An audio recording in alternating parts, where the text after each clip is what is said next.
This is the iPhone 16 Pro Max, as you well know, and this is the really loved iPhone 13 Pro Max. Now, we did a speed test comparison, but by the end of this video, we're going to find out if you should upgrade the iPhone 13 Pro Max or not. We're going to talk all the details about these two as an owner of both and help you decide if it's finally time to drop the 13 Pro Max.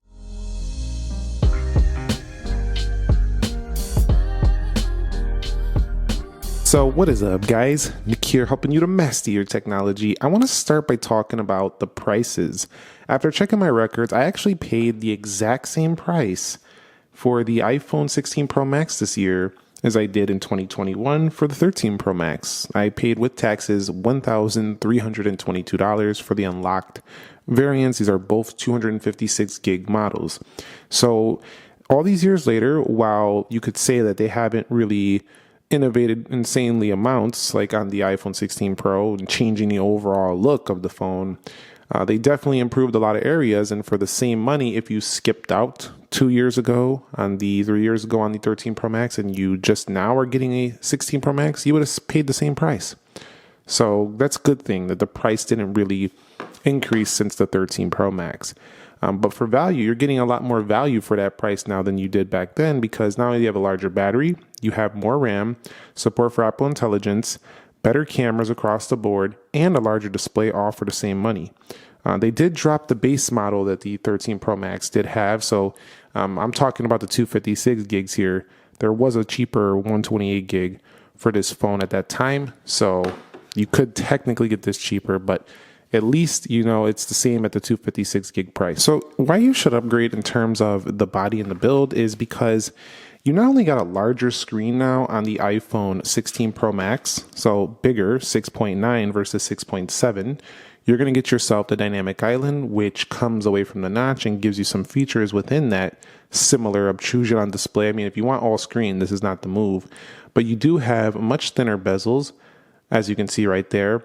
But they carry over that big, hefty feel of the iPhone 13 Pro Max, but make it lighter at the same time. So 227 grams comes in at around 8.01 ounces, or that's down from the 240 grams over here, 8.47 ounces. Now, this might seem like really not much, but it is actually much when you start adding cases to both these products, as they do tend to add more weight. In addition to that, the stainless steel definitely gets a lot more dirty, as you can see, especially shows on the darker color iPhones quite a bit. So that's an upgrade as well. The titanium is a little bit stronger, although some would argue it's not as premium looking, like not as fancy and shiny. At the same time, this is how gross it gets in reality. So personally, I like how the iPhone 16 Pro Max stays much more clean on the day-to-day and the usage. Another area of a massive upgrade here on the body is the USB-C. That's a game changer for people who are using multiple products with the USB-C cables. And you'll see over here, we have action button. And then on this phone, we do have a silent switch. So that's a pretty big change as well, having the action button versus the silent switch. But one of the cons on the body that people will say is that I'm losing my SIM card, tray. So this is the last Max phone with a SIM card available, at least in the US. Some people are going to get the SIM card if you're not getting an iPhone in the US, but I'm talking about in the US market. But overall, the body just feels like more premium, more lighter, just higher end than the older iPhone 13 Pro Max. Like it just feels more polished. That's how I look at it. Some people would disagree though with higher end, because some think the stainless steel actually looks a little better. But I think for actual usability, having a phone you're paying this price for staying that clean throughout the usage that's a nice feel. Like you can use this phone and a year later, it still looks brand new due to the titanium. I like that a lot. That's a really good upgrade to me. From a looks department though, I also think that the thin bezels on the iPhone 16 Pro Max make this look more modern than this phone as well. Also, of course, they got the dynamic island, which has been here since 14 Pro Max. So it's not really a talking point. But it kind of is when you're coming from this phone with this older notch. I still want all screen. Don't get it twisted. But the back, from the back, almost no one's going to be able to tell the difference until you get up close. So there's not really a massive change there. It's mostly the edges and the front of the phone. But from a design element, I do think you'll like, if you loved your iPhone 13 Pro Max and you just wanted a better version of it, I think you're going to like this upgrade. All right, so talking about the display, the main upgrade here is going to be that this phone gets much brighter than the iPhone 13 Pro Max. It's like 1,000 nits usable, which that is the same on the day-to-day, but it's the outdoor peak brightness of 2,000 nits. Most people won't be able to tell much in the daily usage until you get outdoors, so that's where it really shines. But that the reduced bezels is so apparent on this phone versus like even some of the newer ones, but this one is more apparent. You can see right there as you look closer. It just gives it more of a near 7-inch kind of feel. So if you love big phones, which you probably do if you bought a 13 Pro Max, this is going to be a great upgrade for you. But it's not an upgrade in terms of being an OLED, being like 120 hertz. It's the same stuff here.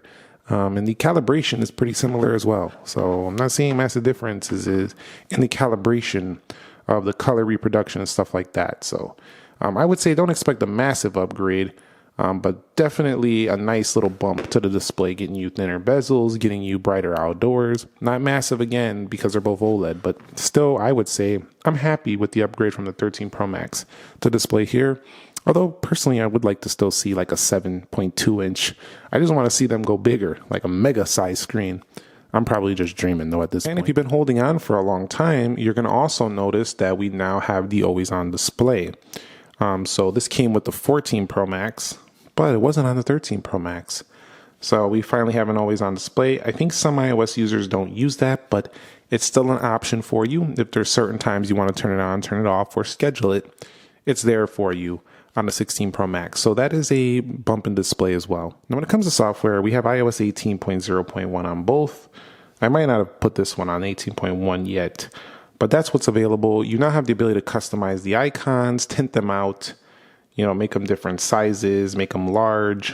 You can see like that. They have different customization features. And you can resize widgets straight from the home screen. You have these dark mode icons that look quite nice at nighttime. In addition, most of the newer iOS 18 features we covered earlier this year, but we'll go back to the small icons, and essentially you're getting the same stuff, the hidden icons over there where you can hide applications.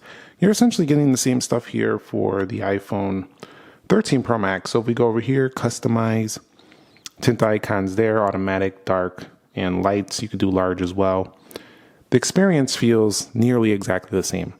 But there are more camera enhancements for the iPhone 16 Pro Max. This is something I talk about every year because this is mainly what you would see in the software. Also, the action button now has its own software to program that button. So this will be a fun thing to play around with if you haven't upgraded from a 13 Pro Max. In addition, like I talked about earlier with the cameras, you have different photographic styles. And of course, you have more formats and more ProRAW, ProRes controls here for the iPhone 16 Pro Max. So 16 Pro Max is a big upgrade for camera stuff as well as, programmable action button. Other than that, it also has support for Apple Intelligence coming soon.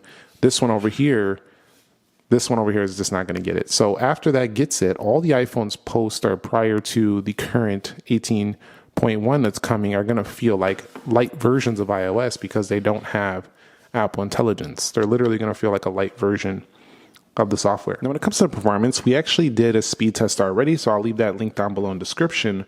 But I haven't noticed any like real massive changes day to day when it just comes to like scrolling because of the promotions, launching apps.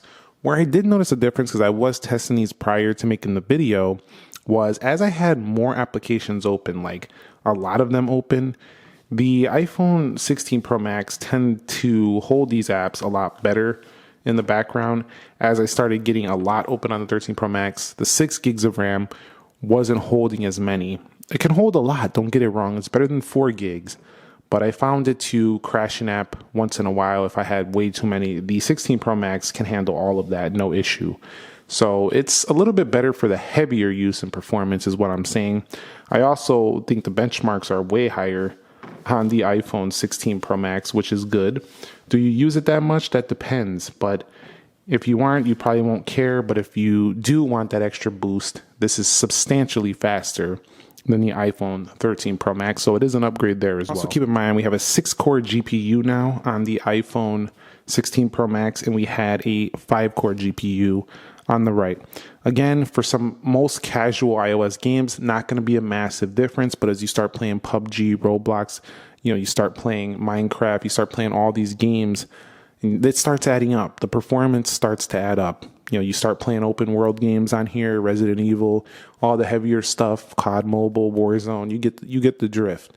This thing right here is going to pull ahead. It's got twice the frame rates, more than twice the frame rates now. So that's where it's really going to shine. If you don't do that, even base iPhones will be enough for you. All right, so we're going to talk about battery. And yes, I have the text size a lot higher. That's why it looks like that on both. But the battery life, the king of battery over the past few years was the iPhone 13 Pro Max. And now we have another king in battery. This is the iPhone 13 Pro Max and the 16 Pro Max all over again. It's the new king. And I'm happy about this. I'm very happy about this. This phone freaking lasts and lasts and lasts. It literally reminds me of this phone. So if you loved that great battery life on the 13 Pro Max, you're going to love the 16 Pro Max. It's actually even better. It goes like an extra hour or two over this one, and this one was already crushing prior iPhones. So these are the two kings of the battery life over the past 5 years of iPhone for sure. These two right here. And so if you're upgrading from this and you love that, you're absolutely going to love this once again. All right, talking about the cameras, I want to make this pretty simple because it doesn't have to be super complex.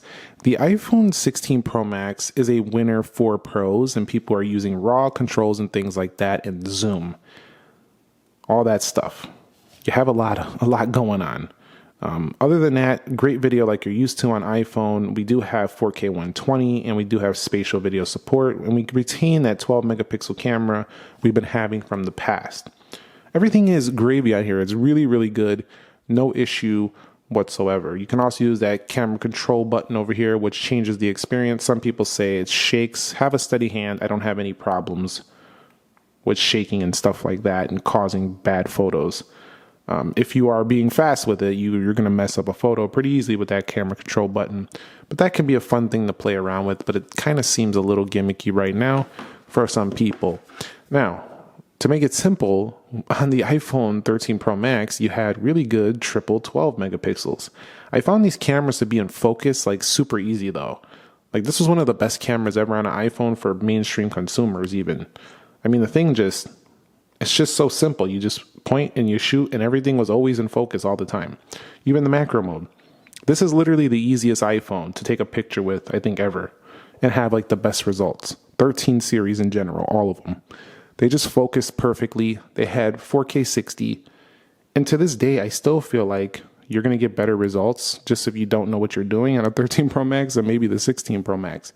That phone, you got to know what you're doing a little, focus correct, get in the right zoom, and have the right controls on to get the best results. This one, you just point and shoot, and it was always like a perfect photo pretty much all the time. I'm not saying this phone is a better camera. It's definitely not. On the front, we still have a 12 megapixel, so that's not a major difference. I'm not saying it's a better camera, but I think that it's a less pro camera than this one. So this is definitely much better, but it's more for the pro. So if you want those upgrades to a higher quality camera, you want to do that more professional stuff, do the upgrade. Also, if you just want more zoom and you don't care about professional stuff, you're still going to be happy, and then you get to play around with the camera control button as well.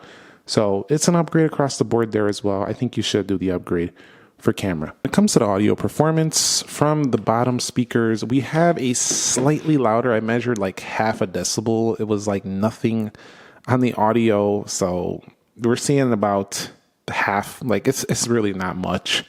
Not much to speak of. So audio performance, while I do think the 16 Pro Max sounded a little better at the highs, the 13 Pro Max was still really good. So at the end of the day, I don't feel like you're getting a massive upgrade in audio speaker performance from the phone. They're both very good in this respect. I couldn't hear substantial differences. They're both pretty loud. So I have no issues with neither of them in that respect. Where you are getting an upgrade in connectivity, though, is you're getting a faster Bluetooth standard on here. This is actually Bluetooth 5.3. The iPhone 13 Pro Max, I'm checking my notes, is 5.0. So this is 5.0 over here. Also, USB-C Type 3.2 is a faster connectivity than the Lightning USB 2.0. This also has Wi-Fi 7 on board, so the Wi-Fi speeds are also faster on the 16 Pro Max when connecting to your network. You don't really think about this stuff, but the older 6 version is slower Wi-Fi support. In addition, the Qualcomm X75 modem in here also makes the 13 Pro Max a better phone as a phone. So if you like to use this thing as a phone, this is also going to be a better experience for you with better reception strength and the like.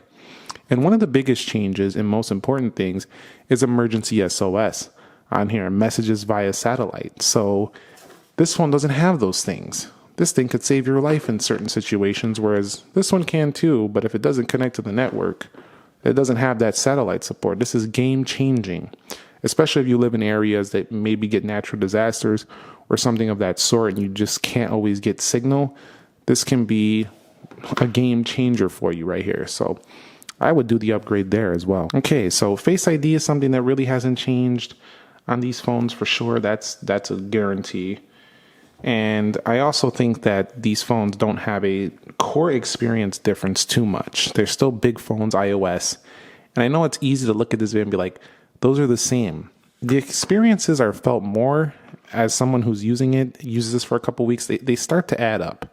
Like the better battery life, the better camera experience, the smoother feel, the cleaner body. These are like experiential updates that you would only notice if you actually own the 13 Pro Max and got the iPhone 16 Pro Max. On video, it's easy to just look at these and be like, they look the same. Well, they kind of do, but that doesn't mean there's not upgrades. You got to look a little bit deeper.